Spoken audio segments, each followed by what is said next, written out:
இந்த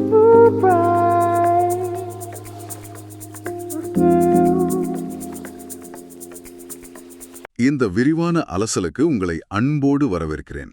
இன்னைக்கு நாம பேச போற விஷயம் ரொம்பவே ஆழமான, அதே சமயம் பல வருஷமா நம்ம எல்லாருக்கும் இருக்கிற ஒரு பெரிய கேள்வின்னு சொல்லலாம். அதாவது, உலகத்துக்கே வழிகாட்டிய மாபெரும் ஆன்மீக குருக்கள், மனசளவுல முழுமையான முக்தி அடைஞ்ச ஞானிகள் பலர் இருக்காங்க இல்லையா? ஆமா, நிச்சயமா. அவங்க எல்லாரும் தங்களுடைய இறுதி நாட்கள்ல ஏன் மிக கொடிய நோய்களால பாதிக்கப்பட்டு ரொம்பவே கஷ்டப்பட்டு இறந்தாங்க. இப்போ முக்தி அடைஞ்சவங்க அப்படின்னாலே எந்த விதமான உடல் மன பிரச்சனைகளும் இல்லாத ஒரு மாயாஜால உலகத்துல இருப்பாங்கன்னு தானே நாம நினைக்கிறோம். கரெக்ட். ஒரு ஒளிவட்டம் இருக்கும்னு ஒரு பொதுவான பார்வை இருக்கு. ஆமா.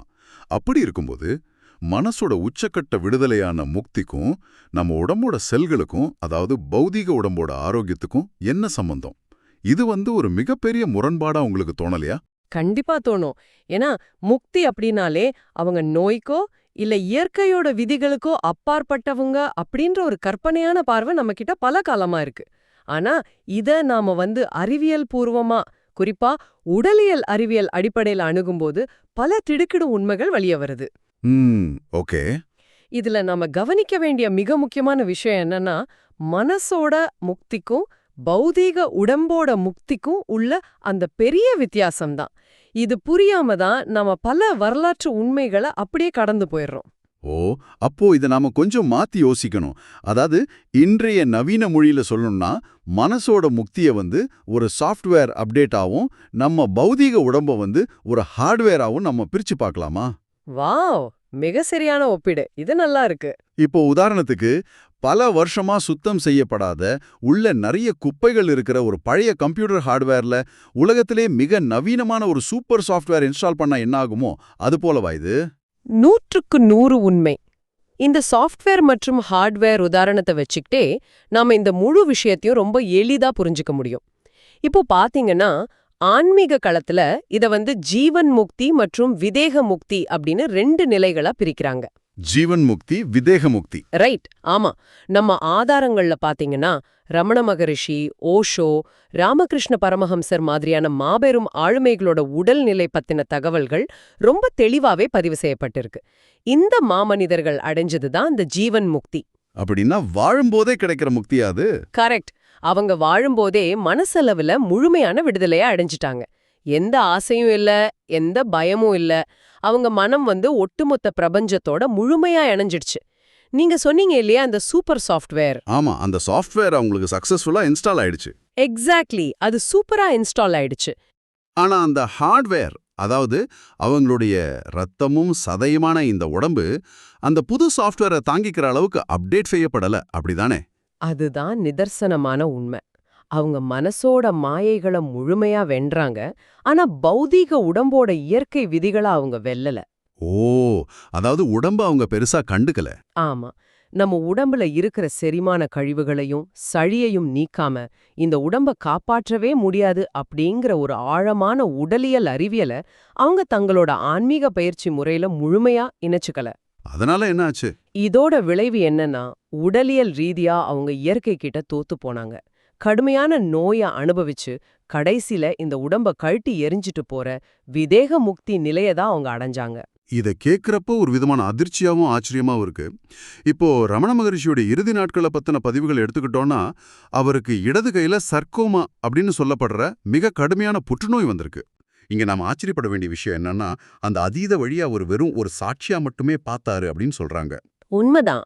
அதான் அவரோட நிலை. அதாவது, நான் இந்த உடல் அல்ல அப்படிங்கிற உச்சக்கட்ட மனநிலையில அவர் இருந்ததால அவர் மனசுளவுல கொஞ்சம் கூட துயரப்படல. இது எப்படி சாத்தியம்?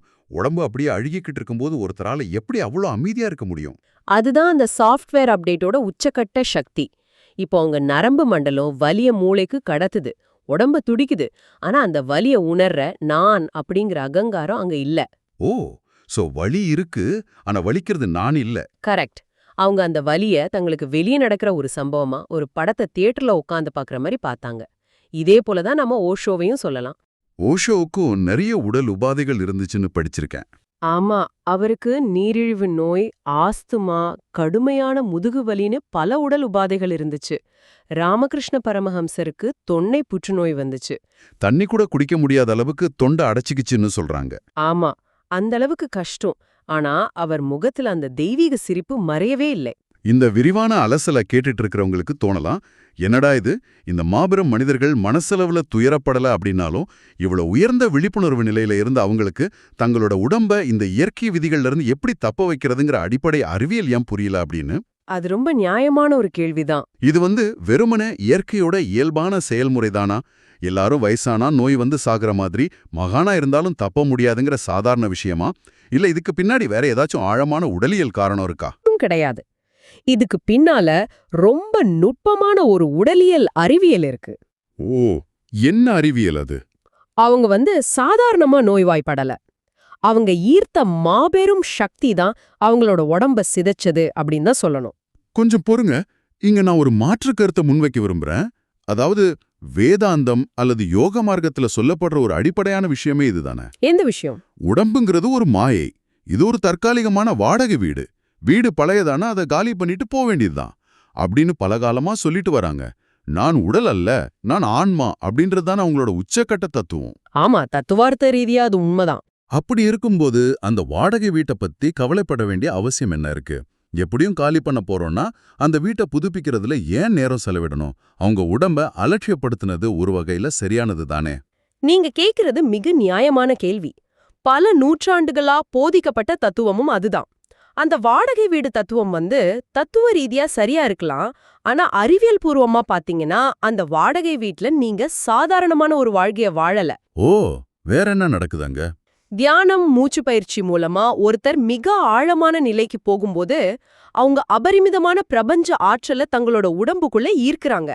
இததான் ஆன்மீகத்துல குண்டலினி சக்தி விழிப்படையுது அப்படின்னும், அறிவியல்ல டிஎம்டி பெருமளவுல சுரக்குது இல்லனா காஸ்மிக் எனர்ஜி உடம்புக்குள்ள இறங்குதுன்னு சொல்றாங்க. சரி, அந்த பிரபஞ்ச ஆற்றல் உடம்புக்குள்ள வரும்போது என்ன நடக்குது? அது ஒரு நல்ல விஷயம் தானே? அங்கதான் அந்த ஹை வோல்டேஜ் அறிவியல் வேலை செய்யுது. இப்போ அந்த மாபெரும் பிரபஞ்ச ஆற்றல் உடம்புக்குள்ள பாயும்போது நம்ம நரம்பு மண்டலம் மிக உயர்ந்த மின்சாரத்தை தாங்க வேண்டிய கட்டாயத்துக்குள்ளாகுது. நரம்பு மண்டலத்துல மின்சாரமா? ஆமா, நம்ம நரம்பு மண்டலம் ஒரு மின்சார வயர் மாதிரி செயல்படுதுன்னு வச்சுக்கோங்க. சளி, செரிமான கழிவுகள்லாம் அந்த வயர்ல படிஞ்சிருக்கிற துரு மாதிரி செயல்படுது. நம்ம ஆதாரங்கள்ல ரொம்ப வலுவான ஒரு ஒப்பீடு கொடுக்கப்பட்டிருக்கு. என்ன ஒப்பீடு அது? சளி, கழிவுகள்லாம் நீக்கப்படாத ஒரு சாதாரண உடம்புல இந்த மாபெரும் சக்தி பாயும்போது என்ன ஆகும்? அந்த நரம்பு வயர்கள்ல மின்சாரம் தடைபட்டு ஷார்ட் சர்க்கியூட் ஆகும். வாவ், ஷார்ட் சர்க்கியூட் ஆகுமா? ஆமா, நரம்பு மண்டலம் அப்படியே வெடிச்சு செதறும். உடல் உறுப்புகள் மிக வேகமா செயலிழக்க ஆரம்பிக்கும். நரம்பு மண்டலம் வெடிச்சு சதறுமா? இது கேட்கறதுக்கே ரொம்ப தீவிரமா இருக்கு. அதாவது அவங்க சாதாரண மக்களை போல நோயால இறக்கல, தங்களோட அதீத சக்தியாலேயே அவங்க உடம்ப எரிச்சுக்கிட்டாங்க அப்படின்னு சொல்றீங்களா? எக்ஸாக்ட்லி. இத மிக தெளிவா புரிஞ்சுக்க ஒரு சாதாரண மண்பானைய உதாரணத்துக்கு எடுத்துப்போம். ஒரு சுடப்படாத மண்பானையில தண்ணிய ஊத்துனா பானை எப்படி கரைஞ்சிடுமோ அது மாதிரி தான் இது. ஆமா, பச்சை மண்ணுல செஞ்ச பானையில தண்ணி ஊத்துனா அது மண்ணாவே கரைஞ்சிடும். அதேதான். ஒரு மண்பானைய சூளையில வச்சு நெருப்புல சுடாம அப்படியே பச்சையா இருக்கும்போது அதுல தண்ணிய ஊத்துனா அந்த பானை கரைஞ்சிடும் இல்லையா? கழிவுகள் நீக்கப்படாத உடம்பும் அப்படிதான். ரொம்ப அருமையான ஒப்பீடு இது. பரமஹம்ச யோகானந்தர், ராமகிருஷ்ண பரமஹம்சர் மாதிரியானவங்களோட உடம்புகள் அந்த மாபெரும் பிரபஞ்ச ஆற்றலை தாங்க முடியாமலேயே சிதைஞ்சு போச்சு. அவங்க ஈர்த்த ஆற்றலுக்கு ஈடு கொடுக்கிற வகையில அவங்களோட பௌதிக உடம்பு தூய்மையா இல்ல, அல்லது அந்த மண்பானை மாதிரி சுடப்படல. இது எனக்கு நிறைய விஷயங்களை தெளிவா ஆக்குது. அப்போ இந்த வாடகை வீடு தத்துவத்தை மாத்தி யோசிச்சவங்க யாரும் வரலாற்றிலேயே இல்லையா? உடம்ப ஒரு வாடகை வீடாகவோ, ஒரு சுமையாகவோ, ஒரு மாயையாகவோ பார்க்காம அதை ஒரு தெய்வீக கருவியா பார்த்தவங்க யாருமே இல்லையா? அந்த மண்பானையை சுட வைக்கிற ரகசியத்தை கண்டுபிடிச்சவங்க யாராவது இருக்காங்களா? நிச்சயமா இருக்காங்க. அதுதான் சித்தர்களோட பாதை.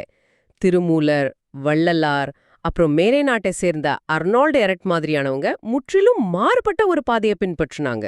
ஓ, சித்தர்கள் இந்த விஷயத்தை அட்ரஸ் பண்ணிருக்காங்களா? ஆமா, சித்தர்களோட தெளிவு என்னன்னா அவங்க உடம்ப ஒருபோதும் மாயை அப்படின்னு ஒதுக்கவே இல்லை. அவங்க உடம்ப வாடகை வீடா பார்க்காம அது ஒரு நிரந்தரமான கோவிலா பார்த்தாங்க. திருமூலரோட ஒரு மிக அற்புதமான வாக்கு ஒண்ணு இருக்கு. அது உங்களுக்கு ஞாபகம் இருக்கா? ஓ, அந்த ரொம்ப பிரபலமான பாடல் தானே, உடம்பினை முன்னம் இழுக்கின்றிருந்தேன். உடம்பினுக்குள்ளே உருபொருள் கண்டேன், உடம்புளே உத்தமன் கோயில் கொண்டான் என்று உடம்பினை யானிருந்து ஓம்புகின்றேனே. ஆமா, இந்த வரிகளோட உண்மையான ஆழம் என்ன? இத நம்ம எப்படி புரிஞ்சுக்கிறது? இதோட அர்த்தத்தை நாம ஒவ்வொரு வார்த்தையா பிரிச்சு பார்க்கணும். ஆரம்பத்துல இந்த உடம்ப நான் இழுக்குன்னு தான், அதாவது ஒரு சுமை, ஒரு அழுக்கு மூட்டைன்னு தான் நினைச்சிருந்தேன். ஆனா இந்த உடம்புக்குள்ளதான் ஒட்டுமொத்த பிரபஞ்சமே, அந்த இறைவனே இருக்கான் அப்படிங்கறத நான் உணர்ந்துகிட்டேன் அப்படின்னு திருமூலர் சொல்றாரு. வாவ், அதனாலதான் அவர் உடம்ப போற்றி பாதுகாத்தாரா? ஆமா, அதனாலதான் உடம்பார் அழியின் உயிரார் அழிவர் அப்படின்னு ரொம்ப ஆணித்தரமா சொன்னாரு. உடம்ப சாதாரணமா நினைக்காம இந்த பௌதிக உடம்பையே ஒரு தெய்வீக கருவியா மாத்த அவங்க நினைச்சாங்க. அப்போ இவங்களோட நோக்கமே அடிப்படையில வேறா இருந்திருக்கு. அதாவது வெறும் மனச மட்டும் விடுதலை செய்யறது இவங்களோட நோக்கம் இல்ல. இந்த ஊனுடம்பை, இரத்தமும் சதையுமான இந்த உடம்பை ஒரு ஒளி உடம்பா அல்லது சுத்த தேகமா மாத்துறது தான் இவங்களோட உச்சக்கட்ட லட்சியமா இருந்திருக்கு. மிக சரியா சொன்னீங்க. ஆனா இங்க எனக்கு ஒரு பெரிய சந்தேகம் வருது. ஒரு சாதாரண இரத்தமும் சதையுமான உடம்ப எப்படிங்க ஒளியா மாத்த முடியும்? இது அறிவியல் பூர்வமா சாத்தியமா? அதுதான் செல்லுலார் டிரான்ஸ்ஃபர்மேஷன் அப்படின்னு சொல்லப்படுற அணுக்களோட மாற்றம். இப்ப உடம்ப ஒளியா மாத்தணும் அப்படின்னா முதல்ல உடம்புல இருக்கிற ஒவ்வொரு செல்லலையும் ஒவ்வொரு அணுவிலையும் இருக்கிற கழிவுகளும் இருளும் நீக்கப்படணும். செல்லுலார் லெவல்ல சுத்தம் பண்ணணுமா? ஆமா, இது எப்படின்னா ஒரு ஸ்பாஞ்சில இருக்கிற சேத்து தண்ணிய முழுமையா பிழிஞ்சிட்டு அதுல சுத்தமான தண்ணிய நிரப்புறது மாதிரி. ஒரு சாதாரண கம்ப்யூட்டரோட ஒவ்வொரு பாகத்தையும் மாற்றி அதை சூப்பர் கம்ப்யூட்டரா அப்டேட் பண்ற மாதிரி. அதுக்காக தான் சித்தர்கள் தியானத்துக்கு முன்னாடியே உடல் தூய்மைக்கு அவ்வளவு முக்கியத்துவம் கொடுத்தாங்க. இந்த உடல் தூய்மையை அவங்க எப்படி அடைஞ்சாங்க? அதுக்கான வழிமுறைகள் என்னென்ன? உணவு ஒழுக்கம், உண்ணா நோன்பு மற்றும் சளியற்ற உணவு முறையை அவங்க மிக கடுமையா பின்பற்றினாங்க. சளியற்ற உணவு முறை. ஆமாம், இத மேலநாட்டு அறிவியலாளரான அர்னால்ட் எரட் மிக தெளிவா விளக்குறாரு. நம்ம உணவுல குறிப்பா சமைச்ச உணவுகள், மாவுச்சத்து பொருட்கள், மாமிசம் இதுலெல்லாம் உருவாகிற சளியும் செரிமான கழிவுகளும் தான் நரம்பு மண்டலத்துல அந்த தடையை ஏற்படுத்துது. ஓ, அந்த துருமாறி படியுதுன்னு சொன்னீங்க இல்லையா? கரெக்ட். இந்த கழிவுகளை முற்றுமுழுகா நீக்கிட்டு அதோட வாசி அப்படின்னு சொல்லப்படுற மிக கடுமையான மூச்சு பயிற்சியும் அவங்க இணைச்சாங்க. வாசியோகம் இது சாதாரண மூச்சு பயிற்சி கிடையாதே. இல்லவே இல்ல. வாசி அப்படிங்கிறது உடம்புக்குள்ள நடக்கிற ஒரு வேதியியல் மாற்றம். சளியற்ற உணவோட மூலமா உடம்ப கழிவுகளற்ற ஒரு காலி பாத்திரமா மாத்திட்டு வாசி யோகத்தின் மூலமா பிராணவாயுவை உடம்போட ஒவ்வொரு செல்லுக்குள்ளும் செலுத்தினாங்க. அப்படி செலுத்தும் போது என்ன ஆகும்? இப்படி செய்யும்போது உடம்பு அந்த பிரபஞ்ச ஆற்றலான ஹை வோல்டேஜ ரொம்ப எளிதா தாங்கிக்குது. எந்த நரம்பும் வெடிக்கிறதில்ல, எந்த உறுப்பும் சிதையறதில்ல, மாறா உடல் செல்கள் அந்த மின்சாரத்தை உள்வாங்கி ஒளிரத் தொடங்குது. இதோட முடிவு என்னவா இருந்துச்சு அப்படிங்கறத நினைக்கும் போது ரொம்ப பிரமிப்பா இருக்கு. ஒரு பக்கம் பாத்தீங்கன்னா ஆன்மீகத்தோட உச்சத்தை தொட்ட ரமணர், ஓஷோ மாதிரியானவங்க இயற்கையான உடல் மரணத்தை தழுவுனாங்க, நோயை அனுபவிச்சாங்க. ஆமா, உடல் அளவுல அவங்க ரொம்ப கஷ்டப்பட்டாங்க. ஆனா இந்த சளியற்ற உணவு முறை, வாசி யோகம், செல்லுலார் மாற்றம் இதெல்லாம் பின்பற்றின வள்ளலார் மரணத்தையே வென்றார். அவர் உடம்ப மண்ணுல புதைக்கவோ எரிக்கவோ இல்ல, மரணமில்லா பெருவாழ்வு அடைஞ்சாரு. அதாவது உடலையே ஒளியா மாத்தி பிரபஞ்சத்துல கலந்தாரு அப்படின்னு நம்ம ஆதாரங்கள் சொல்லுது. இது வரலாற்று ரீதியாவும் அறிவியல் ரீதியாவும் நாம உற்று நோக்க வேண்டிய ஒரு மாபெரும் ஒப்பீடு. மிகச்சரியா சொன்னீங்க.